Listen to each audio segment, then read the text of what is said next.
station wagon was secure and locked up. She told him yes, and then went to bed shortly after. She then woke up at exactly 2:15 a.m. the following morning with a strange feeling that something was terribly wrong. When she looked beside her at the other bed in the room, she realized that it was empty. Jumping up, Mrs. Campbell rushed to the bathroom to look for her husband, but found that he was not there. She then hurried to the next room and noticed that the entry door was unlatched. She went outside to look for him in the parking lot, but he was nowhere to be found. Their station wagon was still parked out front, and its doors were locked too. In a panic, she rushed to the desk clerk who was on duty and asked him if he had seen anyone walking past the office. He said no. Mrs. Campbell then proceeded to call the police, and when they arrived, she gave them a description of her weak and disoriented husband. He was tall, balding, and he had a slight limp. She explained to them that when she last saw him, he was wearing his fraternity ring with its Delta Upsilon crest, his wristwatch, and he was wearing his bright green pajamas. She also told them that his car keys, his eyeglasses, his shoes, and all his money were still present in their hotel room. The police officers then searched the area surrounding the motel, Jacksonville downtown area, and all surrounding areas too. That search continued for days, weeks, and eventually years, but Mr. Campbell was never found. Mr. Bruce Nelson Campbell was officially declared legally dead in the year 1967. What became of Bruce Campbell, the man in the green pajamas? He just disappeared into the cold night of quiet Illinois Street and was never seen or heard from again.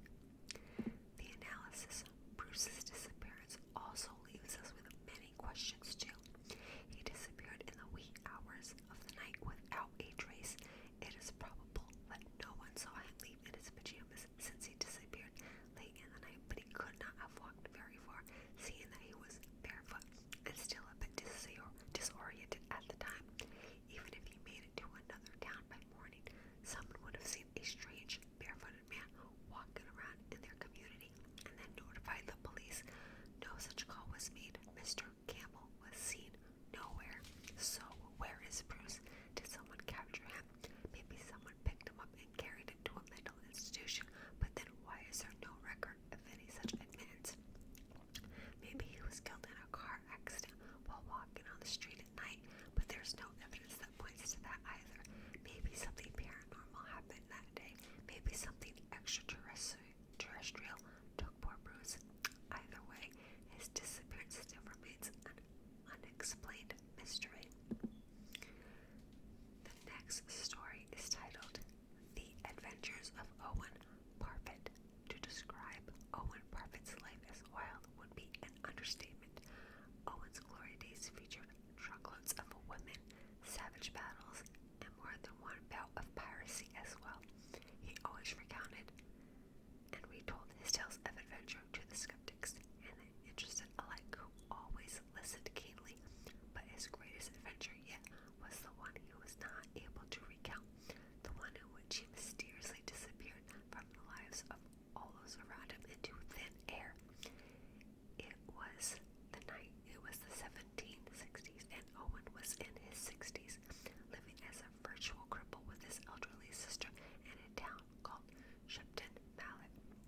It was here that Owen Parfitt would have his final adventure that would capture the attention of Shepton Mallet itself and surrounding communities too.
street to ask the farmers if they had seen someone take him up, but no farmer could say that they saw anything or anyone come and remove Owen. In a panic, Owen's sister arranged a team of neighbors and farmers to help her look for her virtually crippled brother.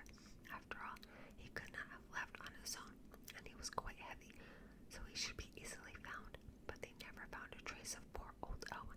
As you can imagine, tales explaining Owen's disappearance were soon passed around Shepton Mallet. Some surmised that enemy pirates had come and snatched Owen and forced him to share the location of his buried treasure. Others conjecture that the devil had taken him away to make him pay for his terrible sins. Owen's astonishing vanishing was never solved, and it became a popular piece of the local folklore. But one day in 1813, the story gained life again when a human skeleton was found by constructors in Shepton Mallet. Everyone was convinced that it must be Owen's body, and before long, theories about how it got there started to circulate. But the medical community silenced those gossipers when they revealed that the honored skeleton was that of a young female and not an old man. Owen's remains, as one of the greatest self-proclaimed pirates that ever lived and one of Southwest England's most thrilling, mysterious disappearances. The analysis, the disappearance of the great Owen Parfitt is a baffling one indeed. When you think of Owen's past, numerous theories will come to mind when you try to guess his final fate. It makes you wonder, was he really a pirate? If so, then it is not hard to believe that old enemies of his could have come and snatched him. But then again, someone would have seen them, taken him, and he would have made some cries for help. Also, any enemy pirates of his would probably have been the same age as him, probably suffering from some old age illnesses too. Could the grudge held against poor Owen be so strong that even in old age they would still come and take vengeance for the wrongs that he may have done from them in the past? Maybe the devil himself took him. What do you think about that idea? Could Owen's sins have been so great that Lucifer himself decided to pay him a visit and make him his personal ally so that they could work together in spirit and cause more destruction to mankind? What do you think about Owen's disappearance? Does it make sense, or is it just another case of paranormal activity? You be the judge on that one. The next story is titled The Disappearance of the British Diplomat. Europe in the year of 1809 was a place of great turbulence and uncertainty. Wars were raging everywhere, and travel between neighboring countries was an extremely dangerous venture. Nonetheless, Mr. Benjamin Bathurst, who was a British diplomat, decided that he would travel through Berlin, Germany, under the pseudonym Baron de Coach. He was traveling with his German courier, Sir Herr Kraus, and they arrived in the town of Perlberg, Germany, on the cool afternoon of November 25th, 1809. They arrived at the White Swan Inn and ordered an early dinner. They dined, and Mr. Bathurst spent the rest of his evening writing correspondence and also burning pieces of paper in their fireplace. They were not able to leave until late in the evening, and at 9 p.m. they were told that their horses and chaise, a type of horse-drawn carriage, were ready so they could depart. Mr. Bathurst was the first to leave the Swan Inn, and his attendants followed him thereafter. But Mr. Bathurst did not enter the chaise from the side closet to the inn. He went around and entered the chaise on the far side. His attendant also took the same route, but when he entered, he realized that Mr. Bathurst had disappeared. In a panic, his attendant rounded up some local men to help him search for his employer, but after hours of intense searching, Mr. Bathurst still could not be found. Due to the chaotic state of Europe at the time of his disappearance and the lack of any vast form of communication, the news of Bathurst's disappearance did not reach England for several weeks. When the news did get to his wife, Phillida, she immediately set off to Germany to try and search for her husband herself. When she arrived, she found that the local authorities of Perlberg were already looking into the case, and she had conversations with Captain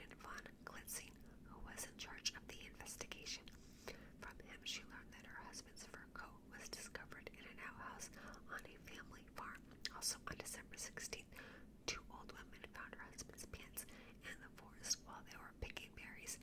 They found his pants in Quitzow, a town that was 1 mile north of the town of Pearlberg. Further investigations would reveal that a Mr. August Smith was working in the courtyard of the Swan Inn on the night that Bathurst had disappeared. Schmidt later confessed that he had followed him with the intention of robbing him, but investigators could not find any additional evidence to implicate him for this crime. But Mrs. Bathurst did not give up. In March of the next year, she arranged a team of trained dogs to search Pearlberg extensively for any signs of her husband, but this search did not find anything conclusive. To this day, no one knows about the ultimate fate of Benjamin Bathurst. He could have been abducted, he could have been murdered, or maybe something very unnatural happened to him in Pearlberg that night. The analysis. There is really not much that we can analyze in Sir Bathurst's case. His attendant was right behind him when he disappeared. He would have seen something. August Smith was a prime suspect in his disappearance, but if he did capture Mr. Bathurst, how did he do it so quickly and silently that it escaped the notice of everyone around, even the attendant who was following close behind? Could it be that he had help? Maybe he staged his own disappearance. That's a viable possibility. But then, why would he leave pieces of his clothing for investigators to find? Could it be that he wanted to throw them off course and lead them to believe that he was dead? Mr. Bathurst's disappearance is definitively one for the books. No one can explain it except Mr. Bathurst himself.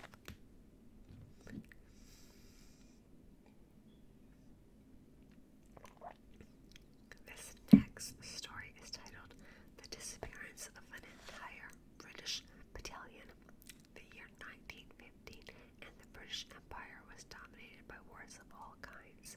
The British and the French governments decided to organize an expedition against Turkey with the aim of taking control of Constantinople, now Istanbul, by forcing their way through the Dardanelles Strait. They then set out to attack the Turks, but they were met by fierce opposition. As such, they had to change their tactics. After days of unsuccessful attacks, they then decided to head south and join up with the Australians, who had landed at Gaffa Tepe. On the morning of August 21st, something extraordinary happened to the 5th Norfolk Regiment, a subsection of the British Army. About 400 men made up of the 5th Norfolk Regiment, and they were given orders to reinforce Australian and New Zealand battalions who were having difficulties as they tried to capture Ridge 60, one of the key points of the region. The 5th Norfolk Regiment then set out to climb the summit of a neighboring hill so that they could later descend it on the other side and march into war. The weather was beautiful that day, clear skies, inviting temperature, and a south wind moving at about 6 to 7 kilometers per hour. Above the hill were 6 or 7 thick clouds, and one of the clouds, which resembled a thick fog, sat stationary on top of the hill. It was about 50 meters thick and 250 meters long. Onlookers also noted that the cloud that was clinging to the ground seemed to reflect the sunlight despite the weird and unmoving cloud. The 5th Norfolk Regiment marched bravely up the hill.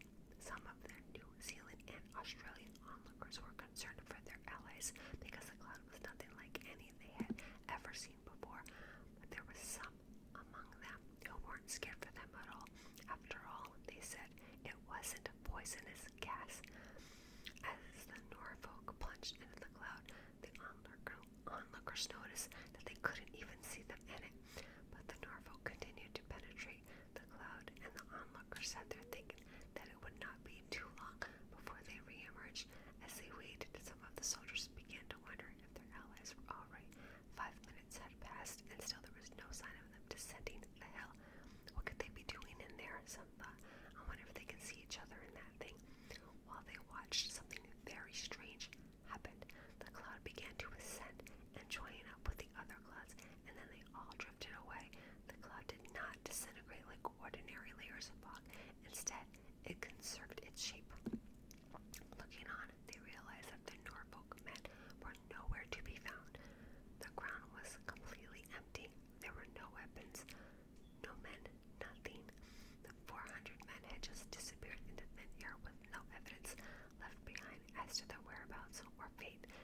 years passed, and in 1918, after the war had ended, England demanded that Turkey return its missing men.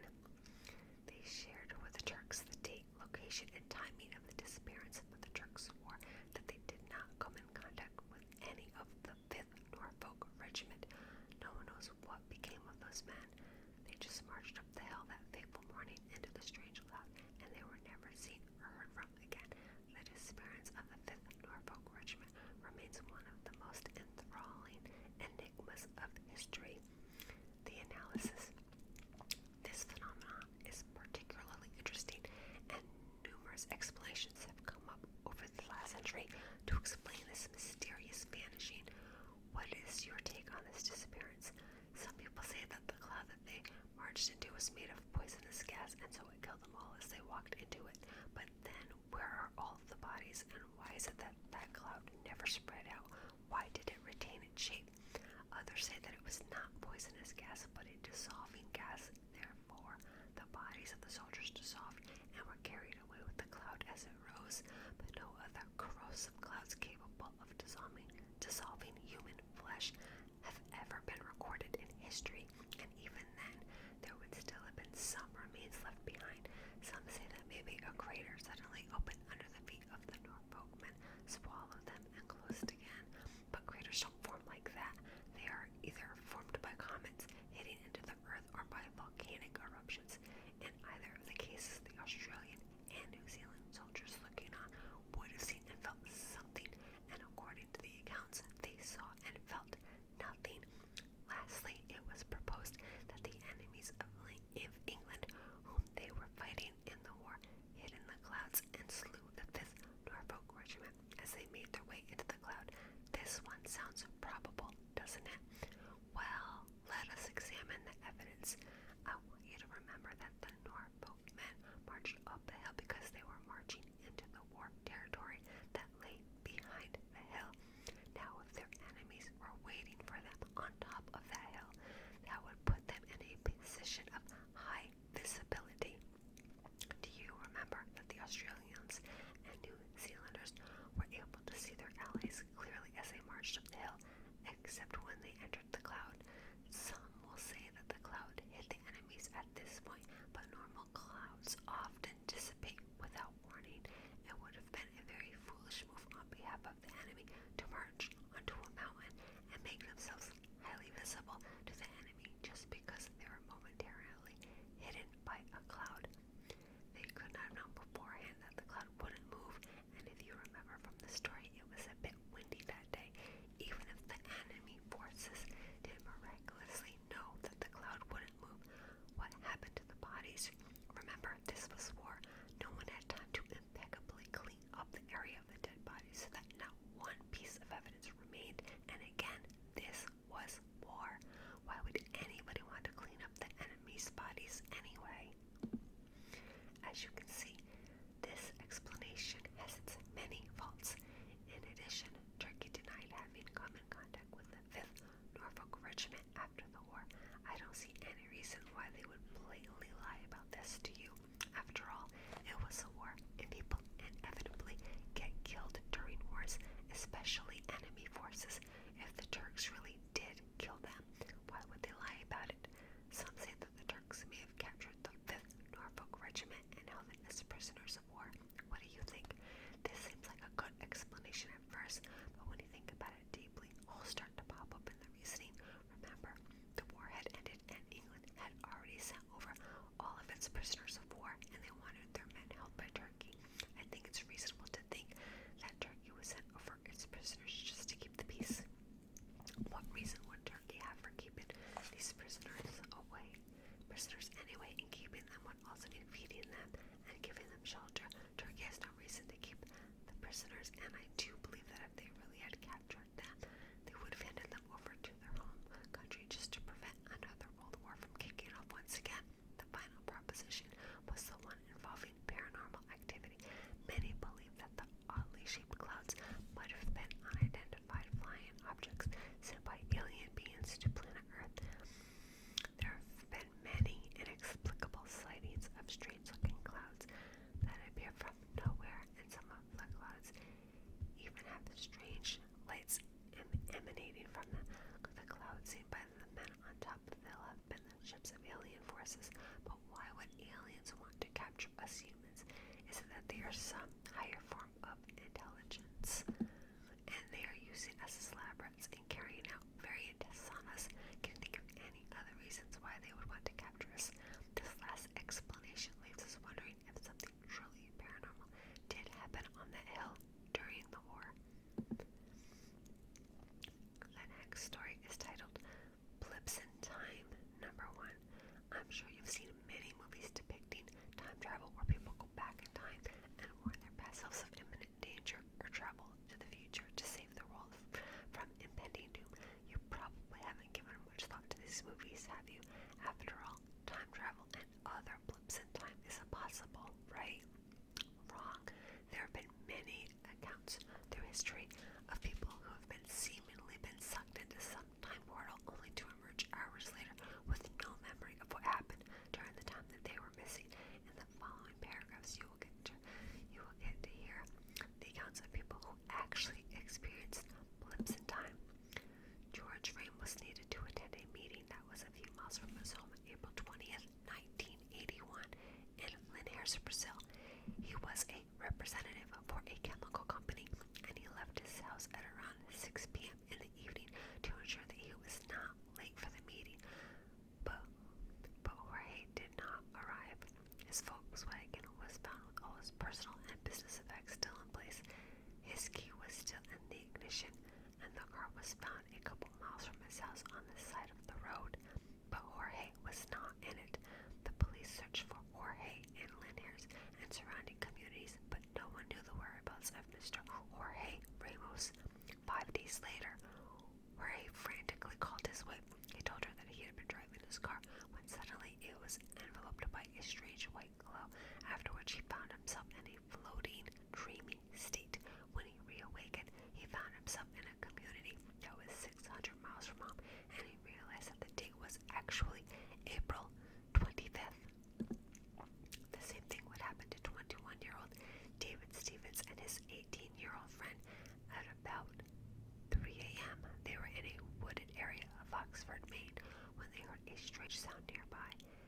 They then jumped into their car to investigate, but suddenly a colored glow enshrouded their vehicle. There was an instantaneous blink in reality, and when they opened their eyes again, they found themselves with their car pointed in the opposite direction, about 1 mile from its original location. But that wasn't all.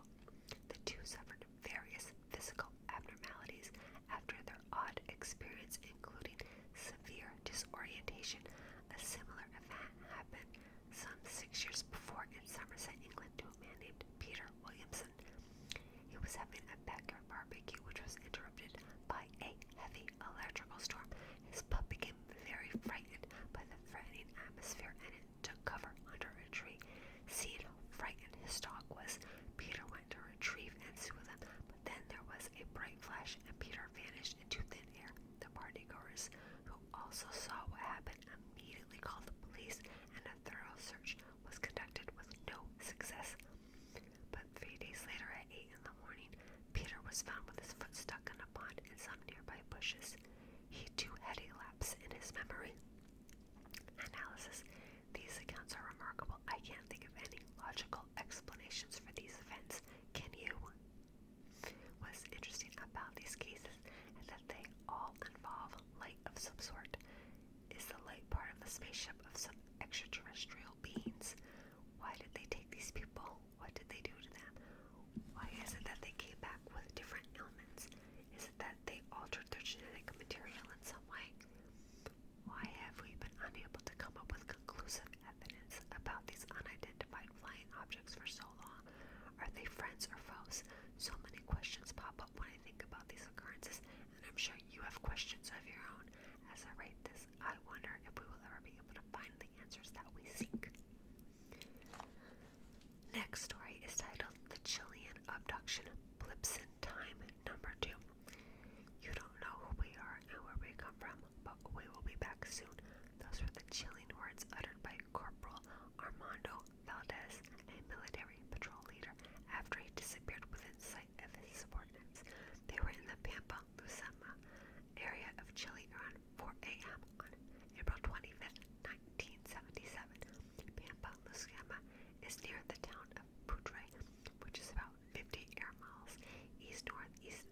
America, a larger city in Chile. Corporal Valdez and his men were on routine assignment near Putra, and they were talking and singing around their campfire in an effort to stay awake.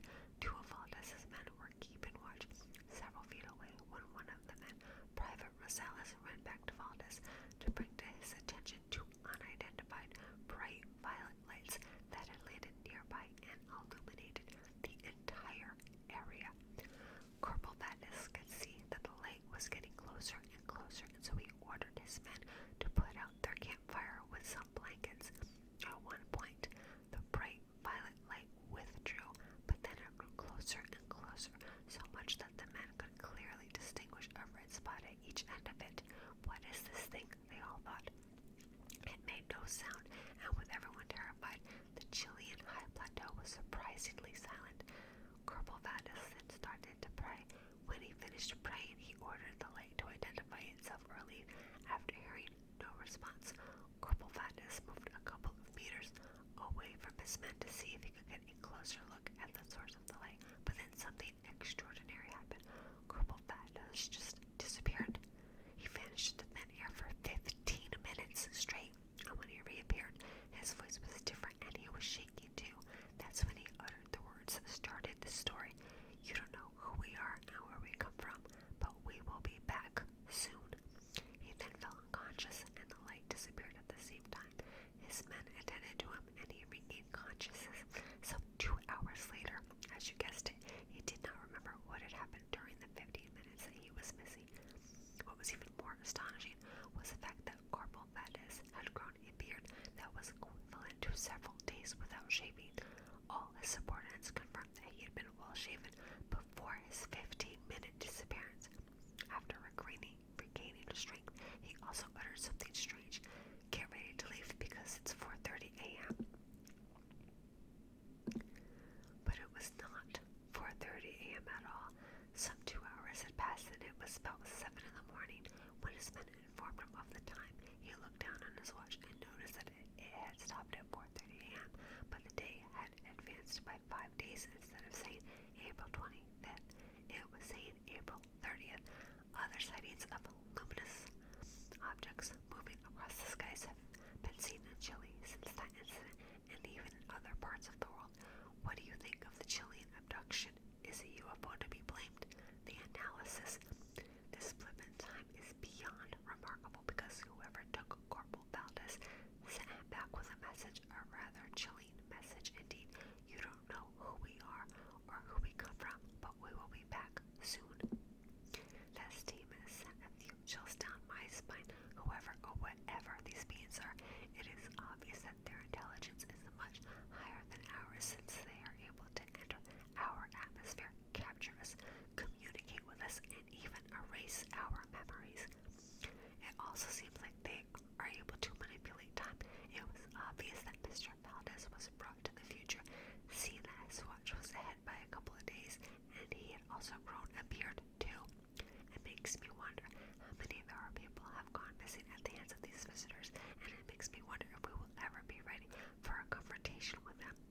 Whenever people are abducted by these extraterrestrial beings, they always seem to come back with some ailment of some sort. Is it that they are being tortured by these beings, or is it that our bodies are just not used to the conditions that exist on their ships or in their time? I don't know what these beings are, and neither do you. We just have to sit and wait like the rest of humanity for their return and hope that they mean us good. The next story is titled The Duppy Attack in Rose Hall, Jamaica. Before I share the story with you, I will have to give you a definition of the word duppy. A duppy is a Jamaican word for a ghost, and although you may have heard stories about Jamaican duppies before, I'm sure none have been as spine-tingling as the one I am about to share with you. Warning, this story is not for the faint-hearted, so snuggle up under your feet and get ready for this ghostly ride. Fire! It had started again, the strange fires popping up out of nowhere with no feasible cause whatsoever. At first, it was only the curtains in the living room that would spontaneously combust, but now even the mattresses and the sofas in the house would flare up out of nowhere, even with someone sitting on them. stranger and stranger. By the hour, for a family of 5 living in Rose Hall, St. Elizabeth, a parish on the island of Jamaica, and no one could tell why. There was no peace in the house at all. Every day, more and more furniture would go up in flames. These duppies were duppies of a different caliber. They would destroy the property in any way they formed possible, and they were not afraid of anyone either. At one point, the duppies pulled out a cupboard that was screwed into the wall and hurled it at a member of the family. She had to duck quickly to prevent the cupboard from colliding with her. Now imagine living in a home in which fire started up randomly and things were being thrown around without any indication of who or what was doing the throwing. Imagine lying in bed only to see stones materializing above your head from nowhere and fall down on you from the ceiling. Sometimes the ghosts threw stones into the windows from the outside, making a ruckus at varying times of the day and drawing the attention of onlookers too. These were the conditions that a family had to deal with from the middle of April 2013 to July that same year. Crowds of people came to visit the Duppy House, or the haunted house, as the more genteel community members would call it. In their hundreds and in their thousands, busloads of people would come to get a glimpse of the place that captured the attention of a prominent television station that was broadcasting the Duppy saga for the entire island to see. At first, the family was reluctant to give interviews to members of the press, feeling ashamed of their paranormal play. When a popular newspaper in the area went to interview the family members, they were met with great hostility and were told, "Leave us and our duppies, we will deal with them ourselves." But as time went on, the family knew that they had to use the media as a cry for help. The oddities continued, and it even caught the attention of the member of parliament for the area, who was very concerned about the well-being of the family, especially since a sickly 70-year-old woman was one of the occupants of the house. So he visited the family one day with a couple of priests. They sat and had a long talk about what was going on in the house, and the family told him that they honestly did not know why the Duppies would want to torment them like that. The priest told them that occurrences like these usually happen when a member of the family dabbles in obeah, the Jamaican term for black magic. The members of the family swore that they did not do such a thing, and so the priests proceeded to pray for the family and pray that the ghosts left them alone, and it worked. For the rest of the day, the family had no paranormal attacks on their lives or their property, and they slept peacefully that night, happy that all their suffering was gone. But that happiness was short-lived. In the small hours of the following morning, around 6 a.m., the Duppies attacked again. This time, it seemed like they came back with even more vengeance, as stones were thrown everywhere. An entire room of the house was engulfed in flames. The fire department in Junction and nearby town had to be called to put out the blaze. One resident tried to make a video of the mysterious fire as it started up out of nowhere at varying points in the house, but as she took out her phone, opened her camera app, and started recording the video, the phone just got stuck and would not respond. She spent a couple of minutes trying to restart the phone, but it would not budge. Not until she left the property and joined the crowd of onlookers staring on in awe at the mysterious fire. When she shared her story with the other members of the crowd, some said that they were able to capture pictures of the fire as it started up mysterious. But when they went back home to show everyone the pictures magically disappeared. It seemed the Duppies were camera shy. Things continued to escalate at the house with the maleficent Duppies. It got so bad that the family decided to beg the help of a renowned pastor in the district. They reasoned that since the priests who accompanied the member of parliament were able to stop the Duppies for one whole afternoon, then a powerful man of God like the pastor they had in mind could definitely stop the Duppies dead in their tracks and give them lifelong relief from their incessant torture.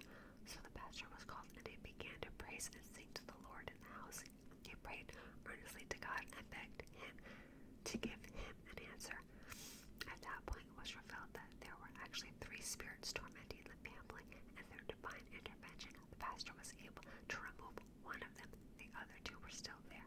He left that day, having banished one of the Duppies, and he promised to return in the following week with more powerful men of God who would definitely help him rid the house of all the spirits positive development was shared with the press and the family, although still under ghostly attack. Felt safer knowing that they would soon get rid of the Dubbies forever. The island of Jamaica shared that sentiment too. One day they got a visit from a firm believer in Christ who felt secure in his faith in God. He pitied the family and declared that a week was too long for the family to wait to be rid of the ghosts, and since he was not afraid of any Dubbies, he would get rid of them himself. The brazen speech seemed to have angered the Dubbies greatly, and as the man would soon find out, angry Dubbies were not to be messed with. As the man entered the house, he was greeted by a slew of rocks that hit him straight in the head. He had to be rushed to the hospital, and he ended up with a mild concussion while the Dubbies still reigned. The next day, he was seen on the evening news with his head wrapped up, warning all Jamaicans that they should not mess with the Dubbies at all, or else they would suffer a similar fate. The fires still continued to pop up on the property, and the firefighters were at the house almost every day. Sometimes they would come and put out an entire room of the house, and then at other times, the fire would magically put out itself as soon as the firefighters arrived. Everyone was frustrated, and soon the family in Jamaica at large began to suspect that something more than specters was involved in this saga. The family started suspected that a man was involved in the stoning of the house, and soon the police were involved. They detained the suspect, who was adamant that he was not involved in the stoning of the house at all. The stoning continued while the man was detained, and the police had to come back to the distressed family and ask them if the suspect had a twin brother, because there was no way he could still be stoned in the house while he was in custody. The suspect was soon released, and he was used the media to voice his frustration to all who wanted to hear. He was very upset that the family had singled him out as a suspect, because he said he had been neighbors with him for a very long time, and he never caused them any trouble. Even more, his axe that had been given to him by his now deceased father had been stolen in the time that he was detained, and so were his water containers. He implored the thieves to return his axe and water container, and he told the news reporter that although many people were advising him to press charges against the family for their wrongful accusation, he understood that they were distressed, and so that he would not file a suit against them. The firefighters were at their wits' end. They had to visit the house daily to put out the strange fires, and with samples of some burnt items were sent to the forensic laboratory in Kingston to find out the cause of the fire, they would always come back inconclusive. One firefighter was even noted as saying, "Something mysterious is happening at that place. When we made checks, there was no electrical short circuit and no evidence of how and where a fire started." During this time, the Dubbies decided to take things to the next level. It seems they were bored with their day-to-day maliciousness, and so they took the reign of terror to the streets, nearly giving one of the family members a heart attack in the process. A family member from the same household was in his car one day, and he was about to head out to get something from a nearby store. He was pressing on the gas pedal, but he realized that the car wouldn't move. Thinking that something was wrong with the car, he tried to get out of it to lift up the hood to see what was going on. That's when the Dubbies struck. They launched the car into the streets at about 200 miles per hour and drove it into the community square. The man was seen bawling in the car and crying from as he tried to open the car doors without success. When the car finally stopped, the man jumped out of it and landed on his back. He was lucky he didn't have a heart attack. After satisfying himself with that vehicular attack, the Dubbies returned to their regular habits of stone throwing and arson. One day, the firemen were too late. On the afternoon of June 5th, 2013, their entire house went up in flames, and the family lost everything. The family had to move to an unfinished house that was on the same property, and for a short while tranquility reigned. But then one night, family members were awakened to the sounds of windows breaking. It seemed the Dubbies had moved with them. The Dubbies also ignited some furniture and bedding that were given to them by the member of Parliament after he heard that their house had been consumed in flames. But they managed to save them on this occasion. One day, while no one was in the unfinished house, a member of the family got a call that they should return home quickly. The house was on fire again, and everything was scorched. Now out of a home, the family was forced to move from the parish of St. Elizabeth and stay with a family member in St. Mary. The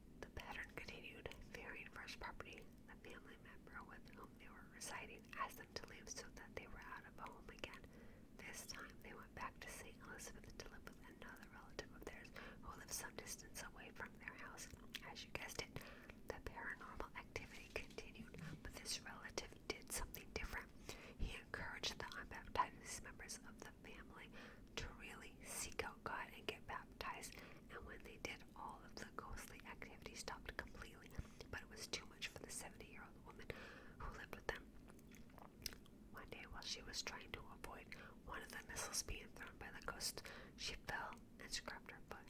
When they took her to the doctor, he bandaged it and said that it was nothing to worry about, but he noted that her blood pressure and her blood sugar were extremely high, but the scrape turned out to be more than nothing. It had developed gangrene, and when they realized what had happened, it had to be amputated to save her life. Her blood sugar level and blood pressure levels were still high. Sadly, the septic died shortly after the Duppy's reign of terror ended, and it is believed to be from stress-related illnesses. The Duppies of Rose Hall St. Elizabeth have gone down in the books as some of the most famed yet terrorizing Duppies of all time. Try your best not to mess with a Duppy. You never know when they'll gang up on you and turn your life upside down. Conclusion. I hope this book was able to help satisfy your curiosity about the world of the unknown and make you aware there are things that are out there that can be elucidated by modern day science. These occurrences remain as bizarre phenomenon in the hearts of men and serve as everyday reminders that life is not always what it seems. There may be beings out there more powerful than we were, and there may be life after death. We can only hope that if and when they do strike, we will have developed the technology and power to fight them off and save humanity before it is too late. As for ghostly attacks and hauntings, I can only advise you not to go dabbling with black magic, Ouija boards, and the like, because you might end up with a spirit that doesn't want to leave you alone, but instead it may insist on causing you great harm and discomfort. Tread carefully and always remember that we are not alone in the universe. We are only visitors to this place